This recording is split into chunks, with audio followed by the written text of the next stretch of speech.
मायका और ससुराल, एक औरत की दर्द भरी कहानी।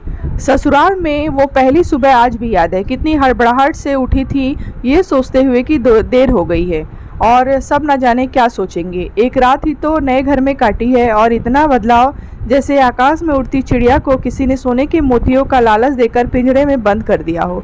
शुरू के कुछ दिन तो यूं ही गुजर गए। हम घूमने बाहर चले गए। जब वापस आए तो सासू माँ की आंखों में खुशी तो थी, लेकिन बस अपने बेटे के लिए ही दिखी मुझे।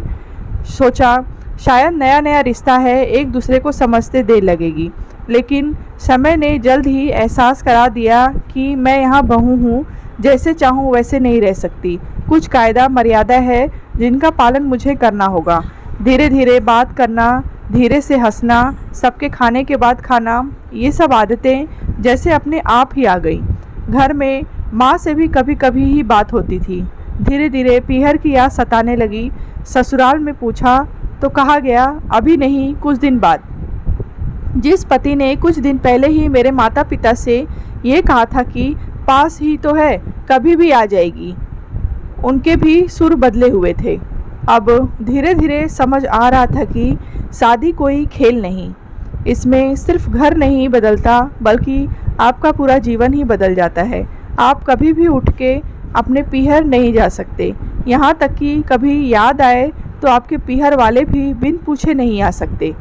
पीहर का वो अल्हड़पन, वो बेबाक हंसना, वो झूठे मुंह, रसोई में कुछ भी छू लेना, जब मन चाहे तब उठना, सोना, नहाना, सब बस यादें ही रह जाती हैं। अब मुझे समझ आने लगा था कि क्यों विदाई के समय सब मुझे गले लगाकर रो रहे थे।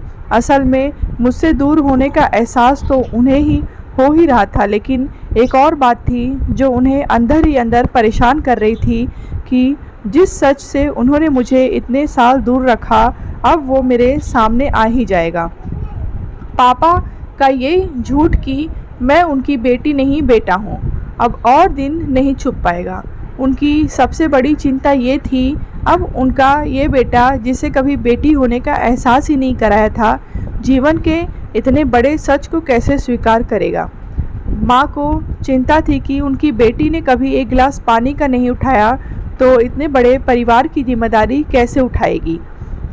सब इस विदाई और मेरे पराये होने का मर्म जानते थे सिवाय मेरे, इसीलिए सब ऐसे रो रहे थे जैसे मैं डोली में नहीं अर्थी में जा रही हूँ।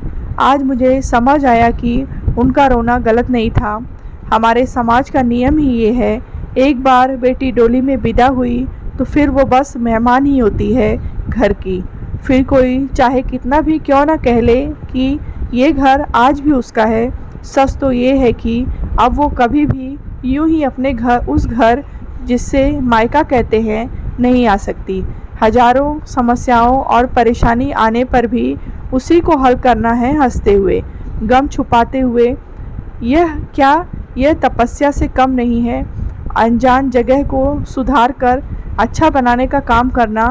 क्या कहेंगे आप?